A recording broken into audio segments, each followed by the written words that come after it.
Shut up and sit down. Welcome to the Health and Wealth Podcast with your hosts, Tim and Carter. What's trending, Enrichers? Carter Wilcoxon, founder of CSI Financial Group here, with my co-host and former wealth advisor, Tim James, founder of ChemicalFreeBody.com and your new health advisor. This is the show where we reveal the connection between physical and financial abundance. Hey, welcome back, Enrichers. Carter Wilcoxon here, coming to you from sunny, windy Phoenix, Arizona today. It is mid-April, which, if anybody in the United States knows what mid-April means, tax time right around the corner. So hopefully, Tim James, my fantastic co-host, Mr. Chemical Free Body himself, you got all those taxes getting lined up and ready to file. What do you got going on? Done deal. Check. Took my cash. I stay ahead of that crap. Nice. Just got to stay ahead of it. And for businesses, it's March 15th, right? Yeah, exactly. And then, of course, you got to. So probably half the people here, they probably are getting theirs or they filed extensions. So I just, you know what? It's just like, this is, I don't know. Well, we don't really have topics except for health and wealth. So this is a wealth piece, I guess. I usually talk about the health stuff, but I do chip in on the financial stuff from time to time, don't I? Of course. Well, you are a former wealth advisor, so of course. So yeah, it's like the big takeaway I think right now for tax time is, even if you didn't do it this year, it's like, get your shit together and do some tax planning in, September, October this year, right? Yeah. Otherwise, because, we work so hard and you help people with your business, Carter. And what you do is like you go out and you get these clients and you help them and you make these incomes and hopefully you make a great income. That's half the battle. Okay, you made the money. Great. Now the other half is keeping it. And why on earth would you want to give away your money to a broken system, right? To a broken system. Like that. You guys remember that first COVID package that came out? It was like $900 billion. 70% of that went offshore. How the hell does that have anything to do with COVID? How it doesn't. And I saw the whole breakdown. I don't know if you guys saw it, but some of the money, $10 million of the COVID relief package for Americans for the supposed COVID crisis, $10 million went to Pakistan for gender awareness programs. What the hell does that have to do with COVID? Yeah. And, first off, Americans, because we're the ones paying the taxes for that shit, right? Yeah. So whether you believe COVID's real or not, or whatever, how you think this whole thing's going down, doesn't matter. 70% of $900 billion for COVID for Americans was gone. So why would you want to give people that are running that system another? I wouldn't, just for principle, I don't want to give them a nickel more than I legally have to. So half the battle's making it and the other half's keeping. And that's why tax planning and, being strategic about this stuff is smart. And we have to get off our lazy asses and mind our money. Otherwise, somebody's going to take it. They're going to take it and then they're going to misuse it. And I'm sure that the people that are listening, our enrichers, have a lot better things to do with our own money for our own family and grow that wealth so we can pass it down to our family and keep it out of the government's hands because they don't need another dime of it. So now I'm going to go meditate. And come back to a happy place. Well, hey, you know what, Enrichers, I'm really excited because we're going to get to bring on as a guest someone who's been in the financial services business, helping do just that plenty of times along the way. Chris Elmore of Money Concepts. Chris, how are you doing, bud? Hey, I'm great. How you guys doing today? Hey, Chris, thanks for being on the show today, brother. Hey, thanks for having me. I appreciate both of you guys for having me here tonight. Yeah. Are you kidding me? The pleasure is absolutely ours. So let's go ahead and jump right into it. I know that pre-show we were talking a little bit about the picture on the back of your wall. Now, for you enrichers who are just listening, which most of you are, you don't see this, but you can go check out the YouTube if you want to check it out. There's a picture that we're going to get to here in a moment that is really the infancy of Chris's practice in the first place, but. Let's go ahead and go back and see how far we can, tie that in. And maybe, Chris, you want to jump right into that being how you got to be in the financial services business with this ultimate heart for helping people, to direct them and guide them to having, a tax efficient, retirement and all the good, awesome things that you do. But take us back. How did all of that start? Well, it all started with that man on the wall. That's my father, Mr. Smiley Elmore. He actually started our company in 1970. Actually, that football picture was his picture from his playing days. He played for the University of Tulsa, graduated in 1969. Well, he knew a lot of coaches and teachers, and so gravitated to the insurance business. Well, in 1970, he started working for Aetna Insurance, and he used the name Smiley Elmore and Associates. But then in 1974, he actually started his own independent agency using the name Smiley Elmore and Associates. He was actually the first Black business in South Tulsa. And so here we are 50 years later. I worked with him for 20 years, starting in probably about 2001. Unfortunately, he passed away in 2019. But he was a great mentor. He was a great father, and really just a great person to work for. He allowed me not only to learn the business, but to come into my own. Really allowed me to learn who I am today. For a lot of times, I think people wonder what it is they're supposed to do in life. They're trying to figure out what their niche is, what their career is, and all these different things. And some people never find out. And I really attribute to my dad for allowing me to, I started in the business with a life insurance license, doing mostly life insurance. Had the ability to get all of my security license. I've got a Series 6, 63, and 65. So I'm a dual license advisor, as well as all the insurance license. And my father was just one of those guys. He loved helping people. Up until he passed away, we probably worked with I'd say 60, almost 70% of educators. And it was just, my father loved helping teachers. They don't make a lot of money to this day, but he wanted to kind of structure their retirement so that, they would be okay. And we've helped hundreds of teachers. And to this day, I still work with a lot of school teachers. I work a lot with the local association here in Tulsa. It's called Tulsa Classroom Teachers Association.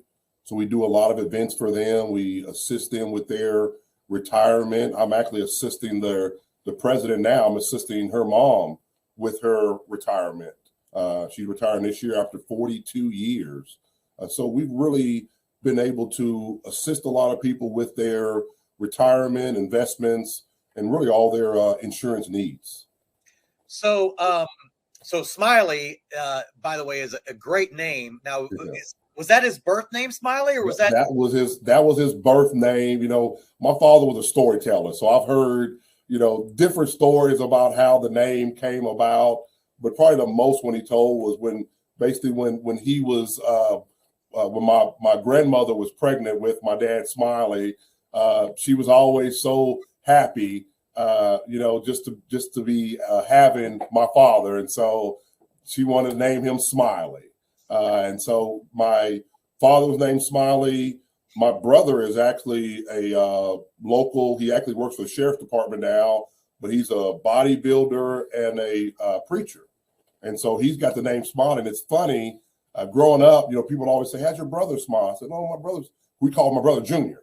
And so, when people start asking about my brother Smiley, I said, "Oh no, I think you're talking about my dad." Because growing up, I didn't even know his name was Smiley. Really, I always called him Junior. And then now it's funny that my dad's passed away now, but when we started new insurance or started something new, I would make a post about it, and people that didn't know my dad thought my brother's like, "Man, this guy's a preacher, this guy's a bodybuilder, he sells insurance, and this guy does everything." And it's like, well, no, that Smiley, my brother, is the bodybuilder. Smiley, my dad, is the insurance and investment guy. So it's real funny now. My nephew is Smiley as well, but we call him Dale. So their middle name is Dale, so we call him Dale. So we got a lot of Smileys now, and they're all, be honest with you, they're all great guys. Yeah. So then, growing up in the household, right? You saw your dad, obviously, grinding it out, every day and everything.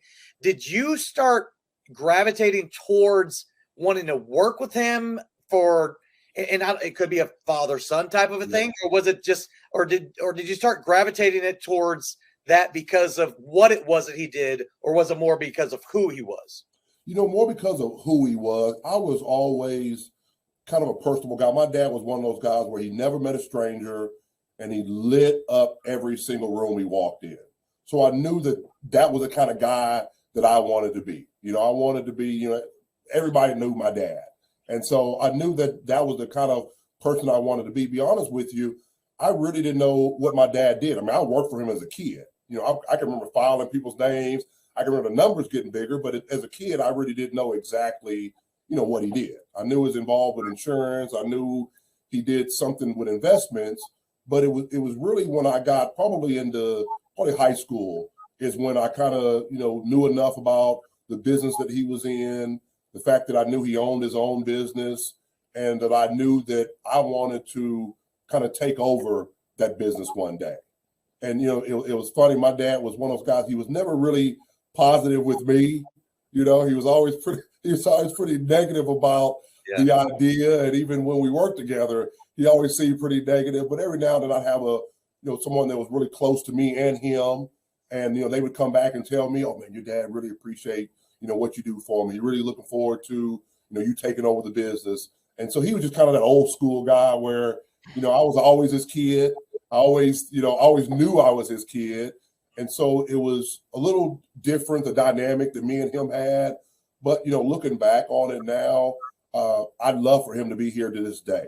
I mean, we did well. He actually had 30 years before I even worked with him. Again, he had a total of 50. I had 20 with him. But we've done very well over the past 2 to 3 years. And I would love for him to be here with me, but I know he's in a better place. I know he's looking down on me. I know he's smiling and happy of, what's going on. And I know it's because of him that I'm in this place. I mean, I would have probably done okay, but, the business I inherited and just the traits that I inherited, I'm really just satisfied, and I couldn't have really asked for a better father, mentor, and a business partner. Yeah, well, obviously, we're all fathers on this podcast, and I have a 15-year-old son, and then of course my 18-year-old daughter. She works for me. She's a senior in high school, and we're going to talk about your daughter here in just a second because you were, I know you're busting at the seams on that. We tend to be harder on our own kids than those because we never want to show. This is me.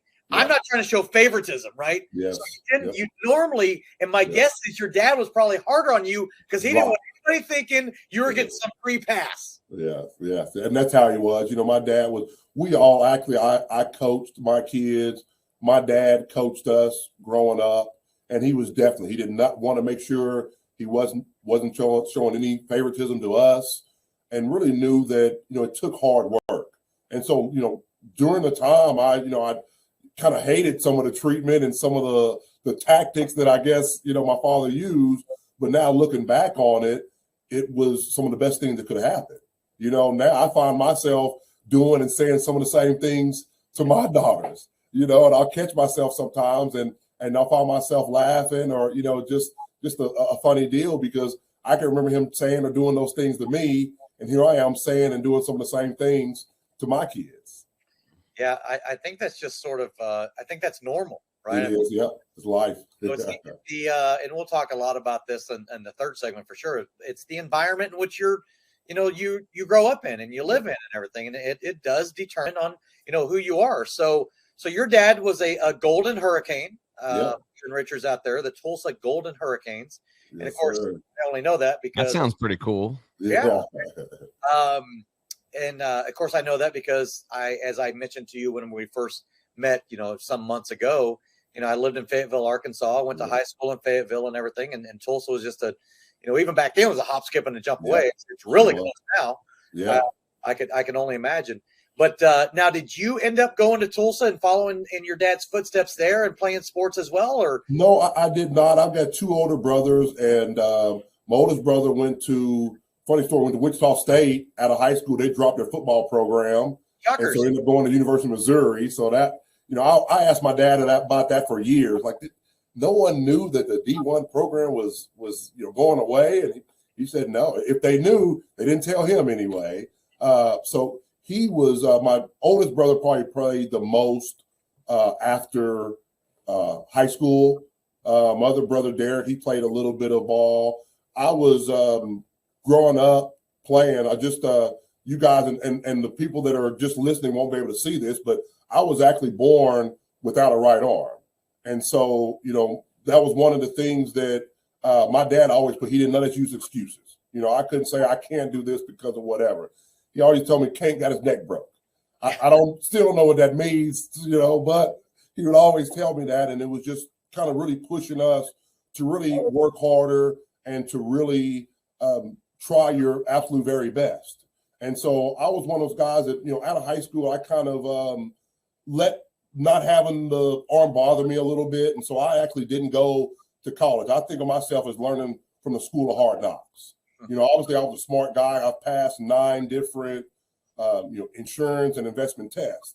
So I could have went anywhere and got my education. But, I think that for a lot of people, you learn more just going through life than you ever will in a classroom.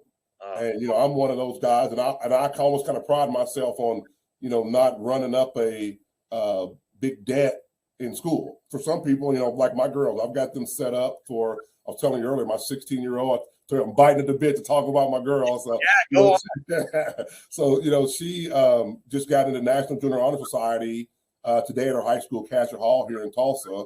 And so, we have been really pushing our daughters to learn as much as they can, go as far as they can. I think now that, a college degree is almost what a high school degree was 10 or 15 years ago. I mean, it's that piece of paper that you got to have, and you really need to move on to that next step. And so I didn't go to college per se. I kind of learned a lot. I spent about 10 years in the automobile sales business. So I sold cars and did that for a little over 10 years. I sold here in Tulsa, Oklahoma.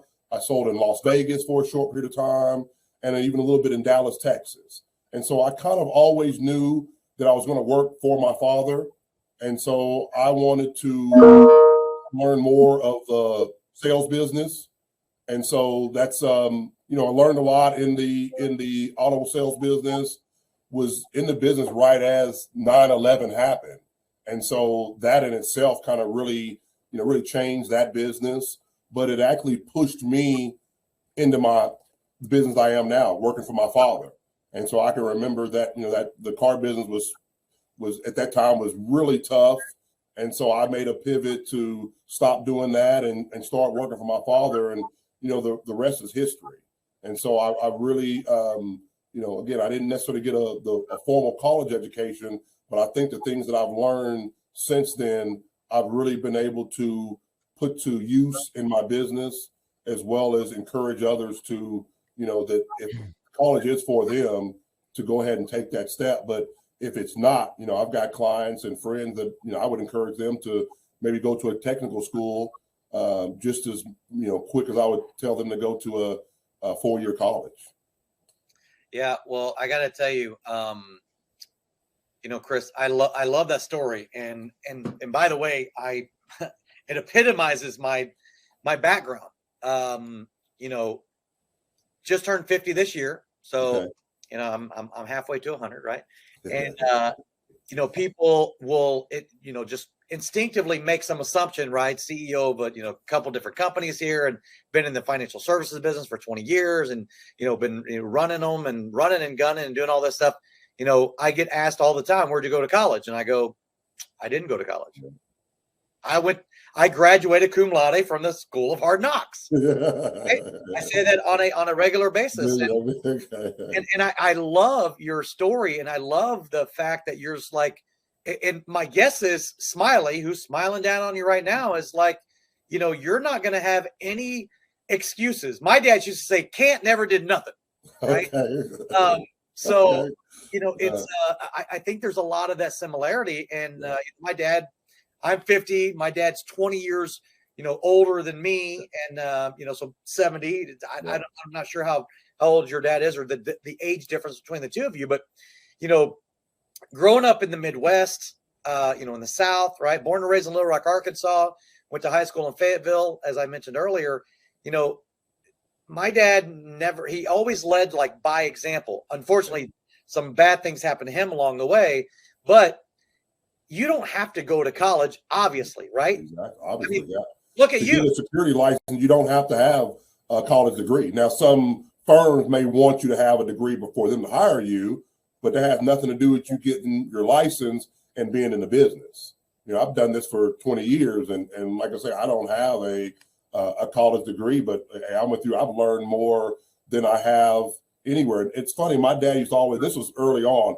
My oldest brother, that's was telling you earlier, he's a bodybuilder and a preacher. He's got a PhD. My other brother's got 2 masters.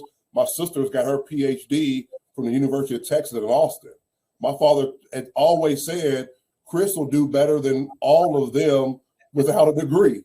And just because he knew, and I hate to say, I think I have, but they're all doing well, so there's nothing against anything that they're doing. It's just that I have been able to do well in this business. I've been able to do well in life, and again, I'm not against college. I think for certain people like my girls, and again, I think nowadays it's more prevalent to go to school than it was even 10 or 15 years ago. So I think we've set it up now to where for most people, college may be the best thing for them to at least start or try. Again, some people, it may be technical school, but I think we all need that extra education. Some of us need that extra time to develop and find out, who we are. Mm-hmm. And so I don't think there's a really right or wrong way of going to college or going to technical school or just going out and getting a job. I just think whatever works for you as an individual. Yeah, and what I love, to piggyback off of that just a little bit more, is that just because you don't go to college doesn't mean you're not going to be successful. That's it. You're right. Right? You're right about that. Of everything you just got through saying is that you can overcome, and look, we're overcomers in the first place, right? Yes, sir. So if you can overcome, any type of adversity, if you have the ability to overcome that and just, you had obviously, and I don't know if you lost your arm. You weren't born with it. I was born like that. Yeah, wow. It was one of those things that just literally happened. And for the longest, I just accepted it. But when I got into high school, I kind of wanted to find out what happened. I can remember me and my mom. We called the doctor, and I don't know if he remembered well, but he said, "Oh yeah, I remember," and there was nothing wrong. It just one of those things that just happened. And I do think that things happen in life, and I've always thought about it's how we react to those things is what really makes us. Totally. Because I could have easily been, did nothing, laid around and just let people feel sorry for me. But I was a star, standout athlete in high school, football, baseball. To this day, I play tennis with my daughters, and I'm just one of those people. I believe that you can do anything you put your mind to. And again, that comes from my dad, that comes from my brother, that just comes from just the way we were raised. And I truly believe that anything that it is that I wanted to be successful in this business, I have been. I want to be successful in life, I have been. And so it's just one of those things where I'm a big goal person. I always want to, every year, I start off trying to write down what it is, those goals I want for this year, 5 years from now, 10 years from now. And I'm real good about putting some kind of bucket list or something that just, something I want to do before I leave this earth. Yeah. And I look at those things all the time, and I try to make those things happen. And, sometimes I get down on myself, and I remember those times that, things were tough, or it didn't come to me, just initially. And I figured that, hey, I had to work hard. And, that's really been my claim to fame, is just, and really my family, I won't accept no for an answer. I work hard, and I really just all around, just a good, personable guy. And really, again, I get that just from my father, just good people, and just really want to be around good people. That is absolutely spectacular. I love that. I do want to get one last thing in, and I know we're coming up on a hard break here in just a second, but I want to get what it was like growing up with your mom. How was she? as an athlete, obviously it sounds like 3 boys and a girl. Did I hear that right? Girl, yeah. Okay. So my wife went to Baylor University, played softball. She's an athlete, right? Wow, awesome. Okay. She is like super hard on my son, right? Because her expectations are like, you need to get out there. You got to do this. He's a golfer. That's his sport. Okay. And everything. So I'm just wondering, how was your mom with you growing up? Empathetic, sympathetic, hard-nosed? Kind of not as hard as dad, but if she had to, she would get involved. My mother, she worked at the post office forever. She retired, I'm going to say probably 10 years ago now, but she was the one that really held it down. My father did what I did, and, we were self-employed. He had his own business. My mother had the consistent income, and they were really behind us in whatever it is that we wanted to do. They supported us in whatever, the boys, we were big in really football and baseball. My sister, soccer and softball. But in my family, and kind of what I've done to my girls is you have to do something, so find something that you like to do. My dad was an athlete, so it's like, hey, I'm an athlete. So until you find a sport, or something else that you like, we're going to, try this sports and athletics. And it was good for us. I think that, I didn't play anything past high school, and, only one of my brothers did, and my dad did, of course. But I think you learn so many things from youth sports. We all want our kids to play pro and all that, and that's nice. There's a small amount of people that are going to be professional athletes, but there's a lot of people that take those traits and those things that they learn from playing youth sports and, use them for their entire life. And so my mom is great. To this day, she's just a great person. She doesn't get out much because she's a really serious about COVID. So she doesn't get out of the house a whole bunch, but we'll stop by and we'll see her. But she was just always just a great support for us, always wanted to see us do well, but hard on us, but just probably not as hard as dad was. Yeah. I was just curious, since, you played sports, you got, masters and PhD, siblings and everything. So I was just curious how she was. I know we gave a lot of props to, to your dad, because he got you in the financial services business and everything, but we got to give a shout out to mom. Oh, we got to. Right? So awesome. Thank you for asking about her. I really appreciate that. And you're talking about Arkansas. I know we got to wrap up. We were down that area just last week. My 14-year-old plays volleyball. Mm-hmm. And so we were in that area, and it seemed like it's gotten even closer to Tulsa. I mean, we were there in like an hour and a half. We were there, nice area, and we did okay in the tournament as well. So I like going up that way. Yeah, it's nice. Awesome. Good first segment, guys. So we'll take a quick break, and when we get back, we'll jump into what Chris is doing on a daily basis to help people manage their money. We'll be right back. Estate planning. What does that even mean? When the inevitable happens for everyone on this planet, your estate plan kicks into action. But first, let's start with what an estate is. An estate is simply everything you own. Now, here's the issue and what needs to be understood when this event occurs. You only have 2 choices on this plan. Number 1, either you plan how your estate gets handed out and distributed to those you leave behind. Or number 2, your state decides who gets everything you own. For the first time ever, you can now take complete and total control of this plan that you've been deprived of for most of your life and generations before you. You can get personalized assistance along the way with a team of specialists whose job it is to make sure you have true peace of mind. It's important to understand that estate planning is a journey, and rest assured that our team will be available to you all along the way and at every step. Welcome to eState Plan, home of the last estate plan you'll ever need. To learn more, make sure to reach out to your local advisor licensed with us, or go to our website for more information.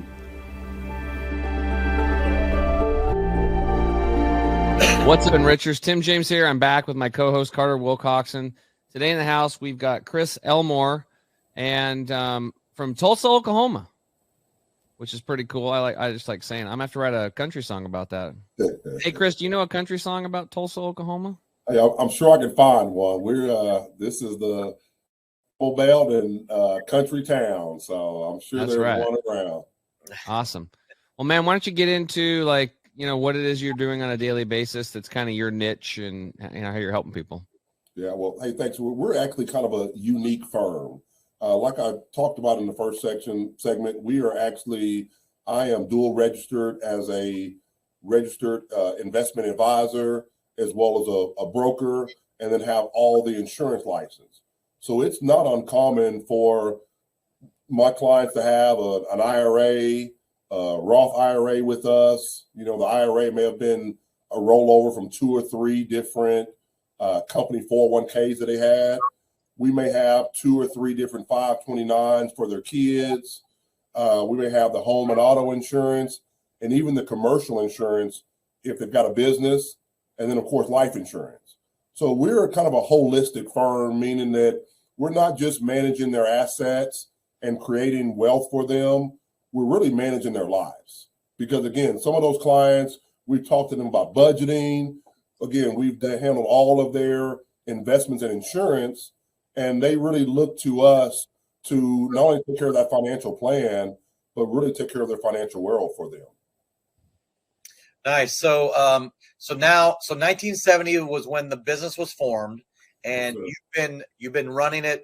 It sounds like for about the last 3 years. Now, do you have any juniors with you? Do you have like a big admin staff? I mean, how big is the office location where you're at then? All right. Well, right now I'm the advisor. The assistants would be my wife. She comes in and helps out some. She actually worked for American Airlines for 20 years as a ticket agent. And so she took early retirement about 6 years ago. Because we've got the 3 girls and my job was kind of flexible, I ended up the one doing the running around, but still had to pay for the bills. And so we decided it was best for her to take an early retirement.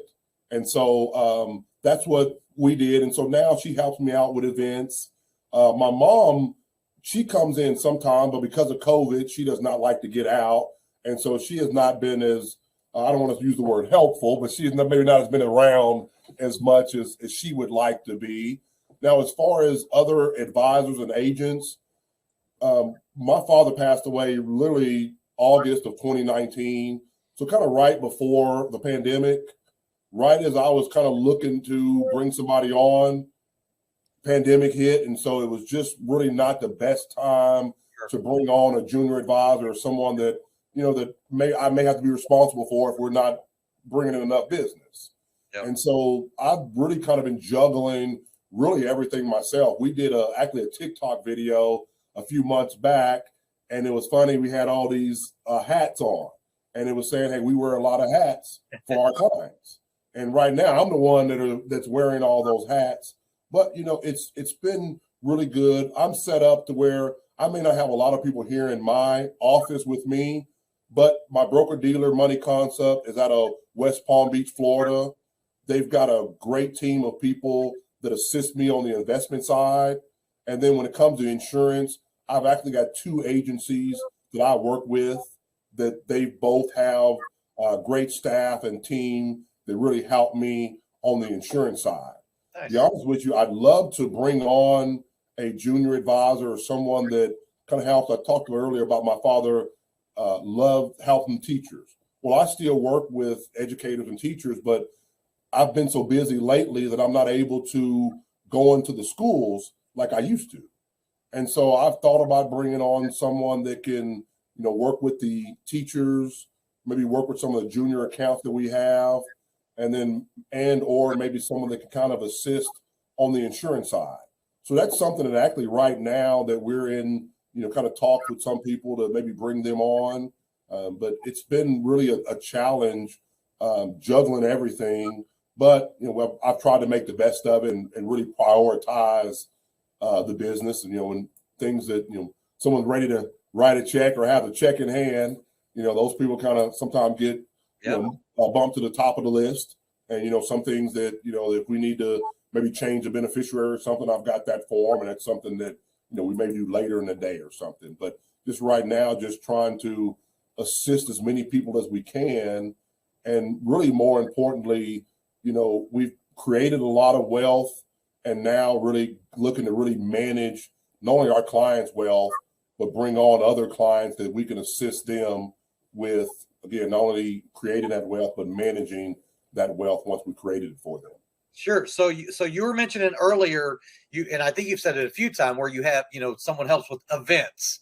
Can you talk a little bit more specifically about what exactly an event means? And I'm assuming it's a client event or a client event. We, with COVID, we haven't been able to do as much as we like. And so lately, again, we work a lot with educators and that TCTA, Tulsa Classroom Teachers Association. So about once a quarter, we'll put on a teacher retirement seminar and invite as many teachers as we can to come out and really explain to them how their teacher retirement works with their own personal retirement.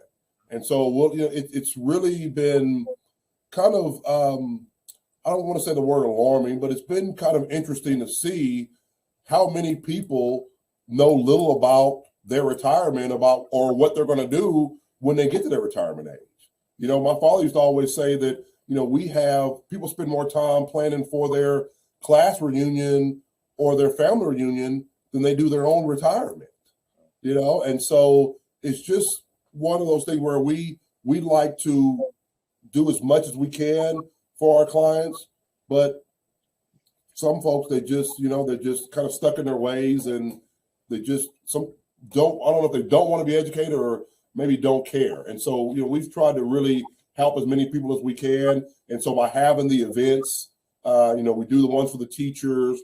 Every now and then I've got some people that I'll partner with, and we may, earlier this year, one of the local restaurants, we had a dinner. We invited some, different couples and families to, and explained about life insurance and about investments, because I'm a big investment guy. But, for me, I just added to my life insurance. I've got a stepson and 3 young daughters. My wife doesn't work.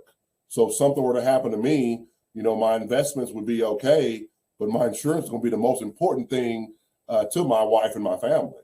And so, again, we'll just have different type of events to really educate consumers and really kind of keep ourselves in front of our clients and just let them know, we're here for you. We've actually, since COVID, we've even done some Zoom, online events, and we've had drawing of different things, and we may send a gift card to one of the winners in the mail, or, if they're local, we'll have them come pick it up here at the office here in Tulsa, Oklahoma. Hey, Card, how about that? Or Tim, sorry. There you go, Tim. Yeah. Oklahoma. Yeah. Well, the numbers are definitely staggering on the financial literacy or lack thereof. Yeah. And this kind of sort of goes back to school, right? I mean, junior high, high school, college. I mean, there's not a lot of financial literacy.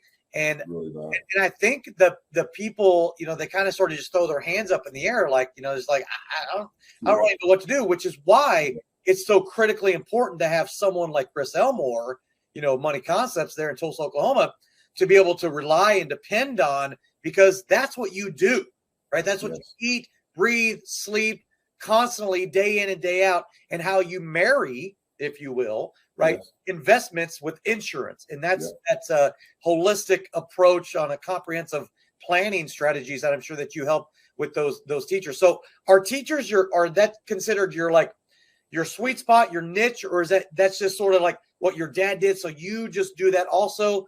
Not that you limit it, I'm assuming, to any type of clients. Kind of both. I'm kind of known around here as the retirement expert. I've done it so long to where I do want to stay in business. I would say that's kind of my niche, but not my only niche. I've done it well, and that's why I'm kind of looking for somebody to kind of really take over that part of my business. I'm hoping that my 16-year-old daughter, she's a junior in high school now, but her high school in January, they make them do an internship for a month. And she's a physical therapist, or she's a trainer for the basketball team. So she wanted to do a physical therapist type of intern, but well, she waited too late and those were all taken. And so she ended up coming to me. Well, she couldn't work for me as her parent, but I got her hooked up with my Allstate buddy. And so she got a chance to work with him. And a couple of days he was out, so she got a chance to come work with me.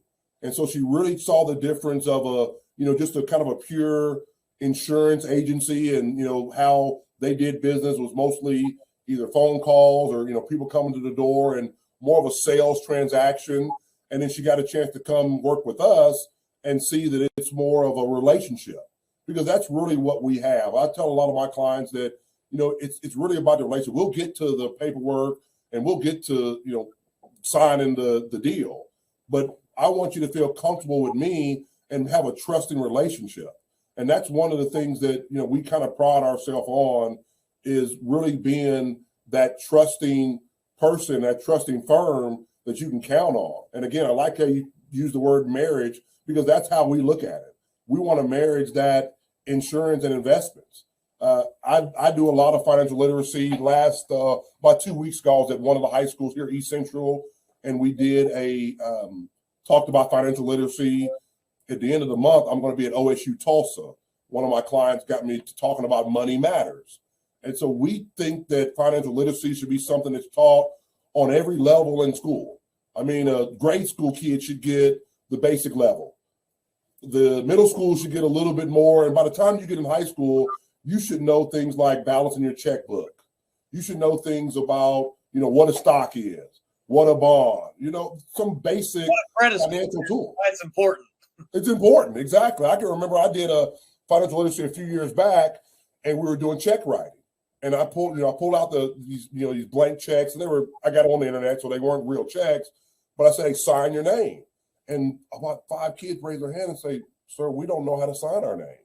And it's just, I think they were maybe third or fourth graders. And it's just like, how do you not know how to sign your name? Yeah. And so, those are things that, again, I think that we should teach kids, and we should know ourselves. And a lot of times adults get grown and they don't know some of these things that they don't know. And we find out those things when we're talking to these, clients.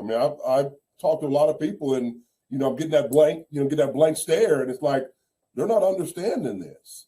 And, it's some of it, I think that they should have known for a long time, but they don't. And, we come in at, my dad was a, old school guy, and he used to always talk about how Vince Lombardi, he was always starting off and, this is the football. And, and all the guys would just fall out laughing, but, started out on the most basic of level, because you don't know that they don't know. Yep. My dad used to always say, we don't know what we don't know. And that's so true. And so that's kind of what we come in at, is teachers.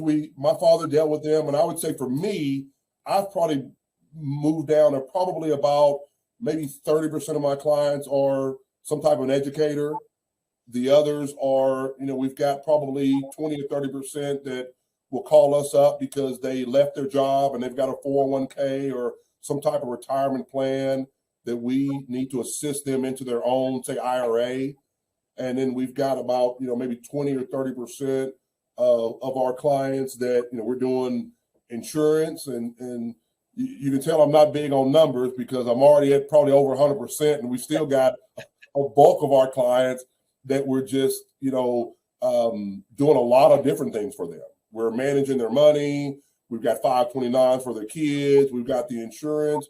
So again, right now I have my hands full with just kind of juggling as much as I can, but it's been, I'm at the point now where, again, we're probably going to bring somebody on, 1 or 2 people this year, and kind of expand our time into the schools and allow me to kind of concentrate on either the higher net worth or really just trying to manage those assets that of, either investments, mutual funds, third-party management, but really just concentrating on managing the money and having other people on my team doing some of the other stuff that we do for our clients. Gotcha. No, that's, as you mentioned earlier, that mass affluent marketplace, which makes up a lot of teachers, right? They don't have that access, like that. So I think that's awesome that, you're doing a lot of that financial literacy and you're making accessible things to them, even though they may glaze over a little bit and everything. But that analogy you use and talking about Vince Lombardi, right? You're like, this is a football, right? Let's start with the basics, right? Because and I fall prey into this a lot of times too. There's a lot of times that I'll just say something with the assumption that an advisor who's been in the business for a long time. I'm like, okay, I just said something. You didn't react at all. Like, let's go back and make sure that what I just got through saying was important. And we all fall prey to that, right? We make the assumption, especially if you do it day in and day out. Exactly. Yes. Breathe it, right? And then and you just start thinking to yourself, well, everybody knows that. Exactly. You're right. and they don't. So, well, that's awesome. So, last question before we get into the health segment and everything. What is the range of the age range of the demographic you're working with? Like, what's the youngest client you have, all the way up to the oldest client you're working with? It's so funny you asked that. Our clients are probably as diverse as the investment and insurance that we offer. If I was thinking about this the other day, if I really look at, our youngest client, if we want to talk about, which is a beneficiary of the 529. So this is the person who's going to take advantage of that account when they get old enough. Well, we're starting those clients as far as they're as soon as they get their Social Security card. We're signing them up at 6 months for that 529. Obviously, the account is their parent's account, but that child is the beneficiary. And so we really, up to this point, again, my father was one of those, he was just a great guy. He was a pen and pad guy. He couldn't tell you the percentage of clients he had that was, millionaire, or he couldn't tell you the average of any of that, because he just wasn't a numbers guy. He was just, a take care of people guy. Relationship guy. Relationship, exactly. Relationship. And that's kind of what we have, what I've done is just really been able to, hey, we can assist you. We deal a lot with clients. We've got one family, the Quinn. They've been with us for probably 40 years. And I would say there's almost probably 20 family members that are our clients. I don't think they do anything without contacting us first. And so they're just wanting, actually, the grandson would be one of the youngest clients, because he was born, I want to say, in late last year. And as soon as they got the Social Security card, we started a 529 for them. Ranging to the oldest, I've got a 99-year-old client that, I still go down there. Now she lives with the daughter most of the year. And so we haven't done it in a while because of COVID, but, we'll go to the house, the daughters will meet us there, and we'll update their account. And so, and of course, we've got clients everywhere in between. I've thought about kind of, finding a niche. Funny, one of my buddies just started, and he asked a colleague of his and said, hey, what's the best advice you can give me starting the business? He said, well, hey, put your minimum investment to $200,000. And, he told me that. I said, one, that would probably move out, not half of our clients, but a good portion of our clients we would lose if we said, hey, okay, we're dealing with a minimum of $200,000. And for him, I guess that was good advice. But for us, I wouldn't want to do that. Because there'll be a lot of people that probably wouldn't be educated, because there's a lot of advisors that, they've got $100 million on their asset. They don't care about the insurance. They don't care about, home and auto insurance or the 529, maybe the 529 for the kid, because, they've got over $1 million of the parents' money. Right. So they may let that client start a, $200 a month 529. But if that client doesn't have the $200,000, they would never get in front of that advisor. And I just don't want to be like that. I want to help as many people as I can.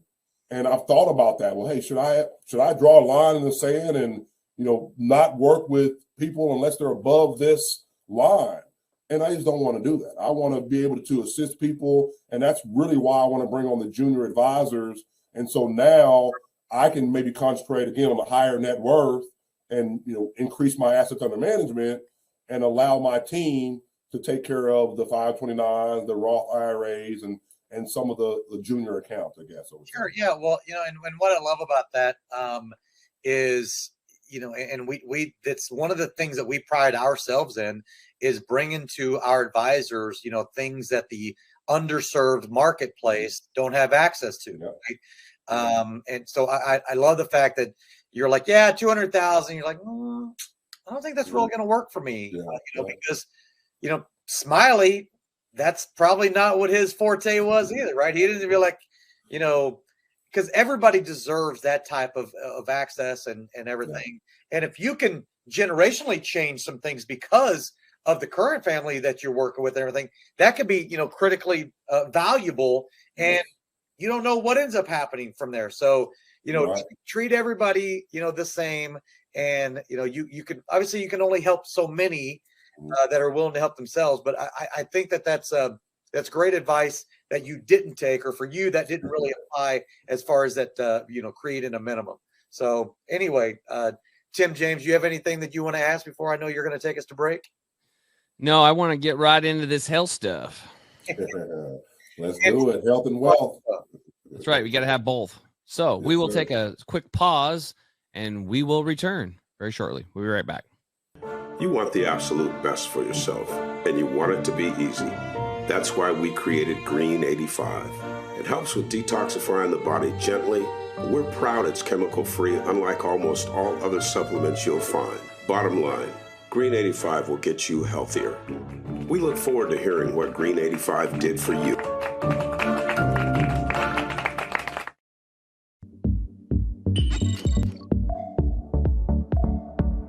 To get this product and our other amazing products, go to chemicalfreebody.com. That's chemicalfreebody.com.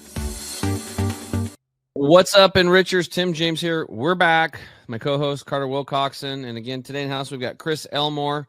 Hey, Chris, this is the opportunity for you to flip the script on me and ask me the questions.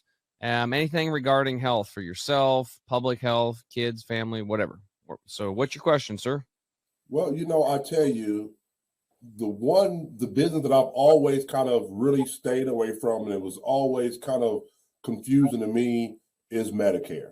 That's always been just never really understood it.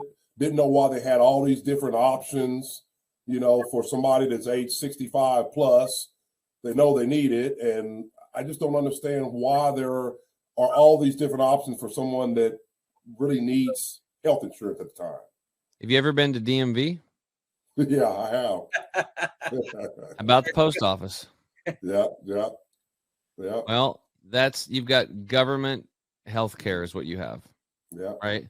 So it's big, it's cumbersome, and it doesn't work. And it's a standard, medical model. It's a broken system, right? It's just a version for old folks. I can't really speak a lot to it, except that, what we teach over here is we teach people to become their own doctor and learn how to self-heal so that you don't even need it. That's the goal. Right. Okay. And didn't I, on the last podcast, Carter, didn't I tell you that story about that yogi that ran in the middle of the night to see his patients? Yeah. Oh, yeah. Like 4 miles or 40 miles? 46 miles. This guy was 84 years old. Yeah. Wow. Right. So, I'll just recap because repetition is the mother of skill. So this guy's a yoga guru over in India. And on one day a week, he's a healer. So he'd grab your pulse and read what he could tell by holding your wrist what your problems were. And he could actually see in the future, 10, 14 years, what your problems would be. And then tell you certain herbs and mantras and, meditations and yoga practice to do.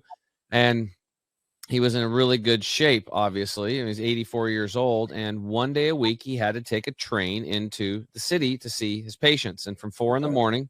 till 7 to 8 o'clock at night, he'd see 200 patients. And they would come in to get healed and heal themselves. And he'd been doing this for decade after decade. Well, long story short, the railroad striked. The train wasn't operating. He had 2 of his assistants kind of with him, helpers, and he just took off running down the railroad tracks late on Sunday night. 84 years old. Wow. Now, just imagine the average 84-year-old trying to take off running down the tracks. I mean, could they even lift their foot over the rail? Right? This is why they have walk-in bathtubs today. right? Yeah. It's the degradation of the human body, and what's happening now from childhood all the way through. We are devolving as a species. Mm-hmm. But this guy wasn't. This guy was evolved. He was enlightened. So he takes off running. He runs 46 miles through the middle of the night, makes it to the clinic or whatever, wherever he's at in this place, and then he saw 200 patients Wow. for during that day. And it wasn't until later that afternoon his two helpers showed up and said, hey, he ran here. Like, he ran down the middle of the railroad tracks for 46 miles to be here to help you people. So the point is that if you don't believe that, well, you need to, because I've seen a ton of examples like this. I have a bunch of mentors in my life that are in their 70s and 80s, and you can't believe their age. You can. It's like in the beginning, it's shocking. It's like, how are they doing that? Yeah. There's basic fundamental principles to our intelligent system that we have to take advantage. We have to learn these things. They're basic. They're not complicated. And when we do that and practice them on a daily basis, nobody's perfect. Again, weekends, parties, holidays, no big deal. Don't shoot me for that. But it's a consistent practice, a routine. Just like all animals in nature is a routine. It's cyclical. It's the circadian rhythms of life, the ebbs and the flows. And if you can get yourself plugged into that natural rhythm, then you have the opportunity to live a long, healthy, happy life, just like this guy did. And he was helping other people heal. So some of us we've gotten out of nature. We've gotten disconnected. So my point is, with you bringing up Medicare, and even worse, Medicaid, which is like for people that are destitute, you don't definitely want to go into that deal, is that that doesn't have to be you. That doesn't have to be your future. Like, oh God, I hope I qualify for Part B, and I can get my medications. It's like a little cheaper. It's like that focus is very limiting and it's low frequency. The focus should be, I'm going to get so freaking healthy in my retirement that I never need to take a pill. And I'm going to have a high quality of life. So I'm going to put my health as a priority. And when I do that, then the things will start tumbling into place for you. Now, you might stumble and you get some wrong advice, because there's a lot of crappy advice out there on the internet. I know, because I had lots of wrong advice given to me, even by people with white coats and stethoscopes were giving me lots of poor advice and prescribing synthetics and stuff to me that didn't work. But when I got educated on nature, and then I was part of nature and I plugged myself back into it, that's when my body started healing up. And here I am. I'm almost 50 now, and I feel like I'm 20. So I was an athlete back in the day, lost my athletic prowess, and now I'm gaining it back, which is really cool. I'm sprinting around. It's great, dude. So, all right. So can't really answer. I just tried to give a big overview on Medicare, because it's really a shit show, and nobody really wants to even do it. The providers, they don't pay them that much. So a lot of the good doctors can't even take you as a Medicare client because they can't get paid, right? It's very difficult to get paid. So it's really limiting. So you don't want to go into that area where you're, in a system where a lot of good docs can't even serve you. And the solutions are not even solutions. They're Band-Aids at best. Yeah. Well, so like do you have that. any personal questions for yourself, your family, anybody like that? I don't, but we've always thought about health is wealth. If you got somebody, if you're in good health, well, I guess you're not wealthy in the sense of you have, cash money, but to me, you're wealthy in the sense that where you're going to have longevity in life. And to me, what's that worth? It's everything, right? Yeah. Your state of being. You said it earlier, Chris. You were talking about, life deals you a set of cards basically, but it's really how you respond to it that determines your quality of life. That's it. So I'm curious, like, do you have a prosthetic? Are you wearing a prosthetic? Yeah, I'm right now. Yeah. See, that's my prosthetic. That's my real one. It was freaking me out because I was like, does he have? I was like, because it looks like they do it. I deal with a company in Midlothian, Texas, and they're actually, somebody else has to actually make the prosthetic, and all they do is just they paint it. And they're artists. Literally, they had the prosthetic sitting up there and my real hand sitting next to it, and I'm on my phone reading a book, and they're just painting it. I do send it in about every 2 or 3 years. Those fingernails will start to, crack or just, brush off, and the paint will start to fade a little bit. And so I'll send it back down to them, or I'll go down there. But yeah, again, I was always one of those people to where I've always tried my best. Yeah. I've always wanted the best.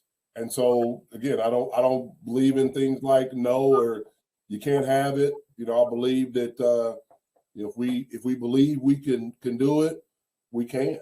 I like that underdog mentality. I grew up that way myself. You know, you would have been you would have been a shoe-in for the part in Happy Gilmore. You know that, right? You seen that movie? But hey, I'm thinking they'll do it if they do another one. You know what I mean? That's hilarious. Be the young guy. You know what I mean? Yeah. I was trying to. I think it was the same hand too. I can't remember, but hey, yeah, I'm always. You know, it's one of those things where it's never really bothered me. Again, it's just one of those things that we have to deal with. I think we all have things to deal with. Yep. Obviously, some people you can see it straight up.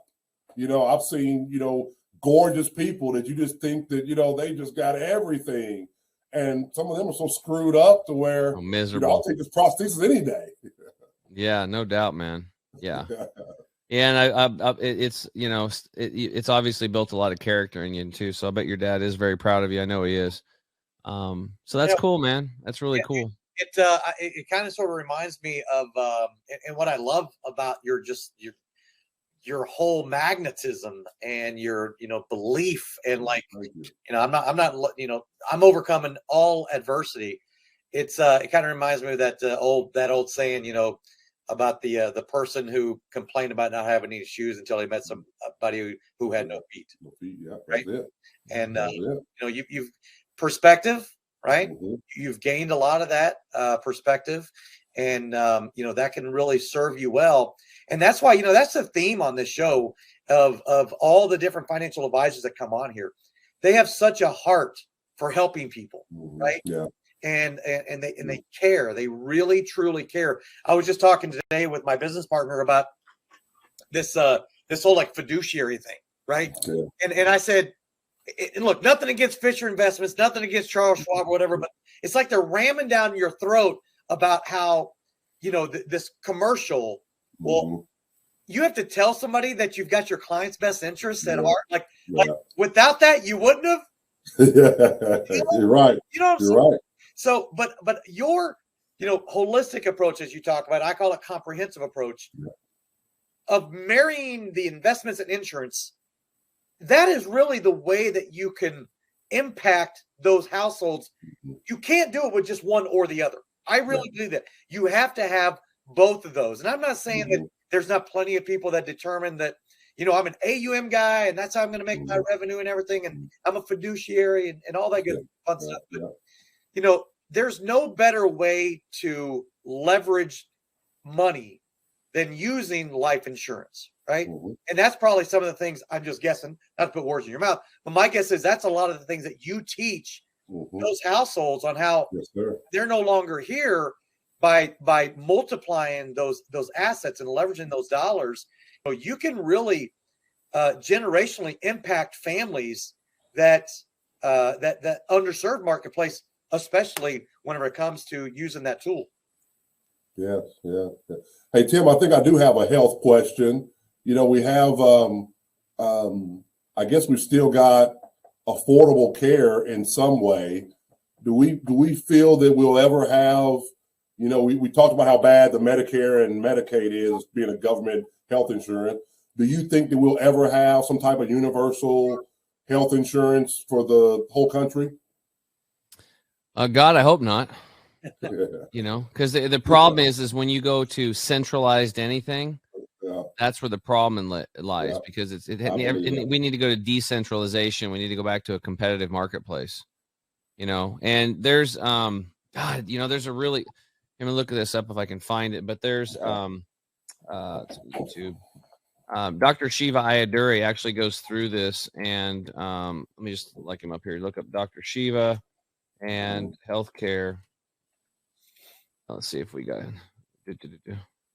Yeah, here it is right here.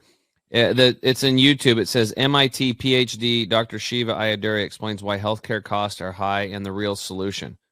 So this guy breaks it down like big time. And all you have to do is watch it. Everybody in the world, in the United States, should watch this, and you'd be so pissed and upset at the current system and why it's such a we're getting robbed. Let's just put it that way. And let me put it into perspective so people can understand it. They don't think I'm just blowing smoke here. Why is it that when you go into a hospital, now this was 2006. This was back when I was in the mortgage industry. This was like right when I was ending the mortgage industry. I was in there for about 10 years. 2006, I had a client that was the purchasing director for a hospital.